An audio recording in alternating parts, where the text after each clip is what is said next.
tous, je suis ravie de vous retrouver sur Alsace 20. Pour commencer, la carte de demain. Il fera 3 du côté de Wissembourg, 4 du côté de Strasbourg. Vous avez cru presque, hein? Non, je ne suis pas la nouvelle Miss Météo. Cette carte, c'est celle que vous voyez tous les jours sur Alsace 20, c'est celle de la qualité de l'air. Comment est-elle fabriquée? À quoi sert-elle? Comment l'interpréter? Nous allons tenter de répondre à ces questions dans les 13 minutes qui suivent. Et pour commencer, j'ai avec moi Joseph Kleinpeter, qui est directeur de l'ASPAS, c'est l'association pour la surveillance de la pollution atmosphérique en Alsace. Qualité de l'air, qu'est-ce que ça veut dire? Pourquoi la mesurer? Alors on mesure la qualité de l'air essentiellement par rapport aux impacts sur la santé et sur l'environnement, avec obligation réglementaire d'informer la population dans 2 objectifs. Le premier objectif, c'est pour les personnes les plus sensibles pour qu'elles se protègent. Et le deuxième objectif, c'est pour réduire la pollution atmosphérique avec des comportements éco-citoyens. Et on va développer tout ça dans quelques 3 minutes, mais tout de suite on rentre dans le vif du sujet. Comment cette carte est-elle fabriquée? Reportage. Pour obtenir une belle carte de la qualité de l'air en Alsace, il faut des stations de mesure gourmandes qui absorbent l'air en continu, des ingénieurs et des prévisionnistes.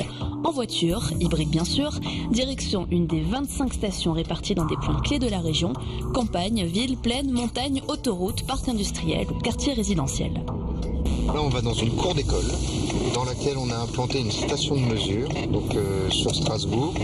Et cette station de mesure relève heure par heure les niveaux des principaux indicateurs de pollution qu'on suit. Ces indésirables cachés dans l'air, ce sont les particules, les oxydes d'azote et l'ozone. Des têtes de prélèvement sont sur le toit qui aspirent l'air, qui va faire passer à travers des petits tuyaux l'air dans les différents analyseurs qu'on voit ici. On mesure différents polluants. D'abord les particules, qui sont des petites poussières qui vont rentrer dans l'arbre respiratoire et qui est aujourd'hui le polluant qui nous embête le plus parce qu'il y a des effets sanitaires qui sont très importants. Ce sont des polluants qu'on va retrouver beaucoup l'hiver, liés à tout ce qui est trafic diesel et également avec les installations de chauffage et en particulier quand on a des vieilles installations mal réglées de chauffage au bois. Alors l'ozone va commencer à moins nous intéresser à cette période parce qu'on rentre dans l'automne, on a des températures qui baissent donc on n'en pollue plus vraiment. L'ozone c'est surtout un polluant d'été qui va se former à partir d'un mix de pollution qui viennent des voitures, du secteur industriel, etc.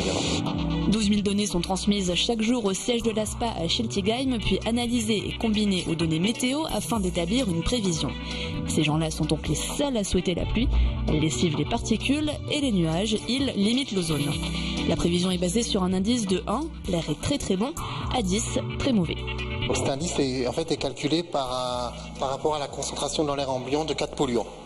Donc ces 4 polluants, il y a le dioxyde d'azote, donc c'est essentiellement dû au transport. Ensuite on a le dioxyde de soufre, c'est dégagé principalement par les industries. Les particules, donc qui sont plutôt liées d'origine résidentielle tertiaire, le chauffage, agriculture et transport. Et l'ozone, plutôt d'origine photochimique. En fonction du niveau qui va être prévu et en fonction du niveau qui est constaté, il y a différents seuils. Donc on a 2 seuils, un seuil d'information et un seuil d'alerte. Et ces seuils sont définis comme étant un niveau au-delà duquel une exposition à courte durée peut présenter une gêne ou un risque pour les personnes notamment sensibles. Une opération renouvelée tous les jours à 11h et 16h30. Quelques calculs et emballé, c'est pesé. Le bulletin peut être envoyé.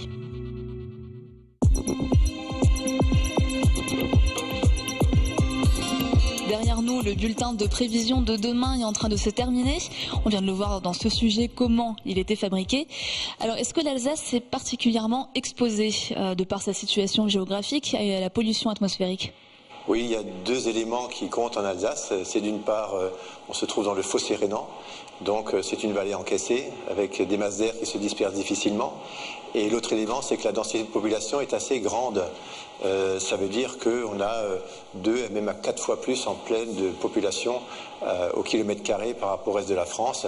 Et ça veut dire aussi donc plus de circulation, plus d'émissions atmosphériques. Depuis 20 ans que cet indice existe, est-ce que vous avez constaté une évolution? Est-ce que l'air aujourd'hui est meilleur? Est-ce qu'il est moins bon? Est-ce qu'il y a aussi une évolution dans les polluants? Alors sur 20 ans, effectivement, on a une amélioration progressive de la qualité de l'air, mais malheureusement, les valeurs limites pour la santé sont encore dépassées. Donc c'est un petit peu le paradoxe, et donc la reconquête de la qualité de l'air en fait n'est pas encore terminée. En termes de matrice de qualité de l'air, on a effectivement le dioxyde de soufre qui est une pollution industrielle qui a beaucoup baissé, depuis les années 80. En 85, par exemple, Strasbourg avait été classée la ville la plus polluée de France, avec un niveau de 85 unités, donc microgrammes par mètre cube. Aujourd'hui, on est à 10 fois moins, mais ce travail a été fait pratiquement pour l'ensemble des agglomérations françaises. En revanche, petit à petit, a percé effectivement la pollution en particules et la pollution à l'ozone. Y a-t-il une politique au niveau régional pour baisser cette pollution? Est-ce qu'il y a des outils? Qu'est-ce qu'on peut faire chacun pour faire baisser la pollution atmosphérique? Il y a tout un arsenal de plans d'amélioration de la qualité de l'air qui existe, avec un schéma régional climat, air, énergie qui se met en place, avec de grandes orientations de dépollution pour les sources mobiles, donc voitures, trafic, déplacements, etc. Et aussi pour les sources fixes, à la fois industrielles et pour les sources fixes type chauffage. Des chaudières qui sont plus performantes au niveau environnemental, avec aussi des voitures qui sont moins polluantes, avec un aspect aussi alors plus d'infrastructure, c'est-à-dire augmenter la pure possibilité d'offrir donc des transports en commun, et puis avec un aspect comportemental où on sensibilise les personnes pour réduire leur pollution à la source. Alors on a parlé déjà un peu des conséquences sur la santé, sur l'être humain. Il y a des conséquences aussi globales sur le climat, sur le bâtiment, j'imagine. Est-ce que vous pouvez m'en parler ? Le dioxyde de soufre avait une action donc d'acidification des sols, avec donc ensuite une difficulté pour les végétaux de se nourrir avec les éléments nutritifs, magnésium, calcium, etc. Et puis également aussi une action de l'ozone, action directe sur tout ce qui est photosynthèse. La plante donc qui absorbe du CO2 et qui produit de l'oxygène et en même temps fabrique sa sève va être ralentie dans cette production-là, et on va avoir effectivement une diminution de la vitalité de la plante, et pour les agriculteurs d'ailleurs aussi une diminution de production. Et puis on sait que l'ozone a aussi un effet sur les bâtiments, puisque l'ozone est un oxydant et que donc ça accélère la détérioration des matériaux.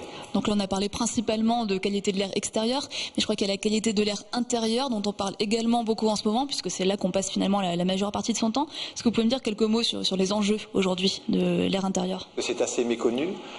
Il y a des matériaux qui émettent de la pollution atmosphérique, et notamment du formaldéhyde, dans les cols d'agglomérés, dans les tissus, dans les moquettes, etc. Et un autre phénomène qui devient crucial en ce moment, c'est que les maisons sont de plus en plus isolées pour effectivement avoir une meilleure maîtrise de l'énergie. Et qui dit une maison très isolée, c'est souvent moins de ventilation et donc une exacerbation de ces phénomènes de pollution intérieure, avec des enjeux sanitaires qui ne sont pas trop connus aujourd'hui, mais sur lesquels on travaille vigoureusement. Donc ces effets sanitaires, les effets sur la santé, on va les voir juste après ce reportage. De nombreuses études sur la qualité de l'air intérieur sont menées. L'Observatoire de la qualité de l'air intérieur a notamment mené une étude sur 567 logements. Plus de la moitié d'entre eux étaient pollués à des niveaux plus ou moins importants. Et depuis 2 ans, ce sont les bâtiments publics qui sont auscultés. Premier visé, ceux qui reçoivent des enfants.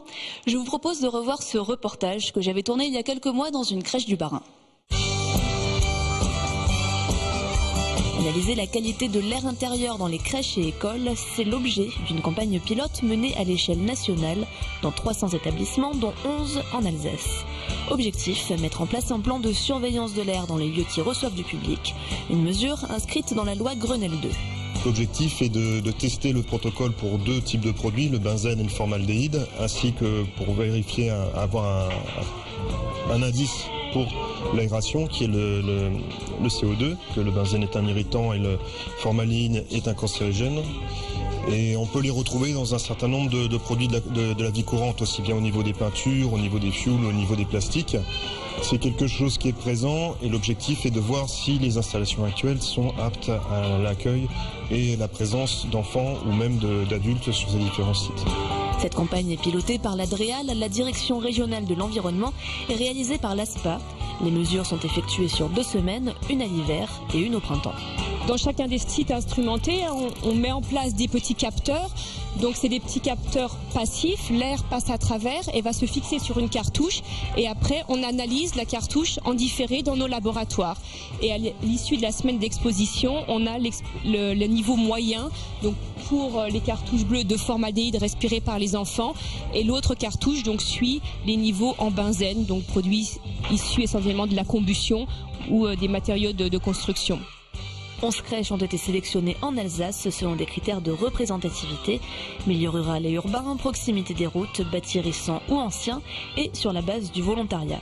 Exemple, celle-ci à Boftsheim, déjà bien sensibilisée à la problématique développement durable.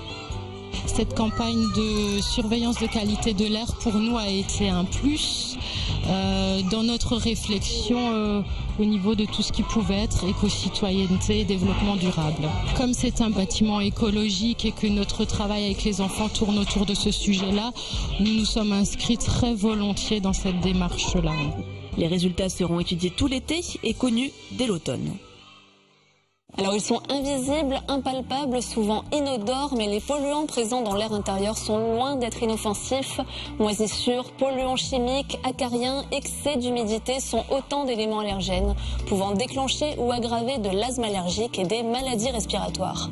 Alors quelques conseils pour mieux respirer chez vous: ouvrez vos fenêtres, aérez vos maisons, maintenez une température ambiante de 18 à 20 degrés et conservez vos vêtements et tissus dans des armoires fermées. Cette émission sur la qualité de l'air est terminée. Vous pouvez la retrouver sur notre site internet www.alsace20.tv. Et moi je vous retrouve la semaine prochaine. On parlera de réseaux électriques et d'impact écologique.